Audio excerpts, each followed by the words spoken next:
Бүгін елордада 7-ші Астана экономикалық форумы жұмысын бастады. Аталған форум 2008 жылдан бері әлемдік көшбасшылар, сарапшылар мен бизнес қауымдастық өкілдерінің басын қосып келеді.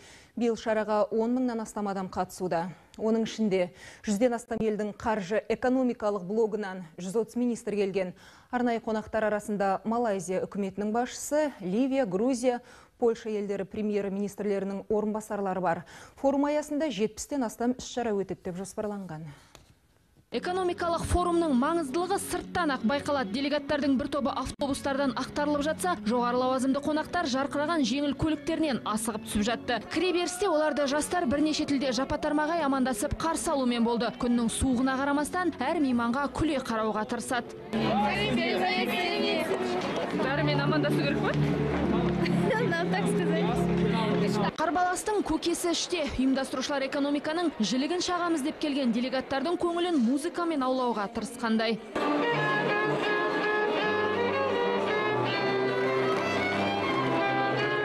Көпшіліктің арасында өз бейнесін салдыруға үлгеріп жатқандар да бар. Суретшілердің өнеріне тіпті парламент депутаттары да қызықты. Жаһандық сарапшылар, экономистер, бизнес өкілдері мен үкімет мүшелері экономикалық және әлеуметтік мәселелердің шешімін бірігіп іздеп, өзекті деген сұрақтарға бас қатыруда. Ал өзекті сұрақтардың ішінде Еуразиялық экономикалық одақ та бар. Құрылғалы жатқан жаңа одақ жайында бүгін аз айтылған жоқ. Әсіресе Еуразиялық экономикалық одақ жолында атты сессияда құрылғалы жатқан одақ төңірегіндегі келелі мәселелер қозғалды. Жаңа одақ 2015 жылдың 1 қаңтарынан бастап жұмыс істейтіні белгілі. Алайда Қазақстан көптеген тауардың ортақ нарығын ашуға әлі дайын емес. Мәселен, фармацевтикалық өнімдер нарығы тек 2016 жылдан ашылады. Қазірдің өзінде бізде Ресей мен Беларусь дәрі-дәрмегінің 700-ге жуық түрі барын ескерсек, отандық фарминдустрия бәсекеге төтеп беретініне күмәнмен қарайтындар баршылық.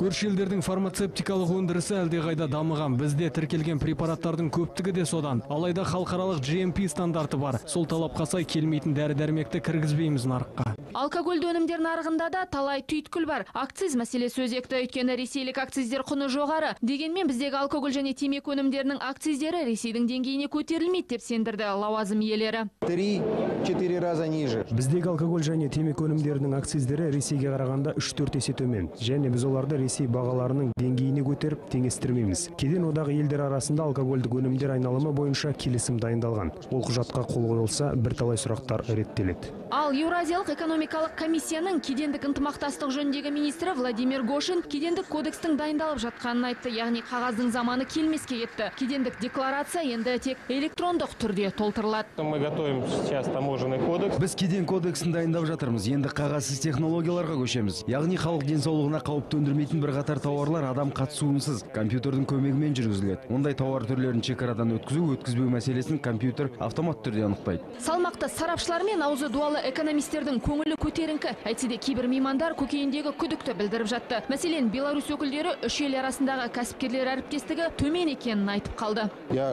буду обладать такими же правами, как субъект казахстанского.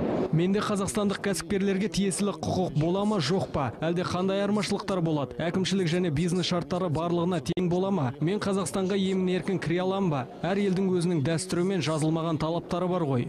Есесіне банкирлердің тынысы кеңейеді. 2025 жылы құрылатын ортақ қаржы нарығы оларға көрші елдерде филиалдары арқылы жұмыс істеуге мүмкіндік береді. Қаржы құрылымдары бұған дейін шетелде тек еншілес компаниялар арқылы қызмет көрсете алатын. Сонымен қатар бір елде берілген банк лицензиясы үш елге де ортақ болады. Экономикалық форум жұмысы 3 күнге жалғасады. Әлемдегі ең ірі халықаралық жиынның бірі жаһандық экономиканың дүниежүзілік дағдарысқа төтеп беру жолдарын қарап, әлемдік контрафакт, сауда, энергетика, ауыл шаруашылығы, индустрия, денсаулық сақтау, туризм сынды бірқатар бағыттар бойынша нақты шешімдер іздейді. Айгүл Әдепбай, Тимур Еркетаев, Нұржан Махмутов, Астана телеарнасы.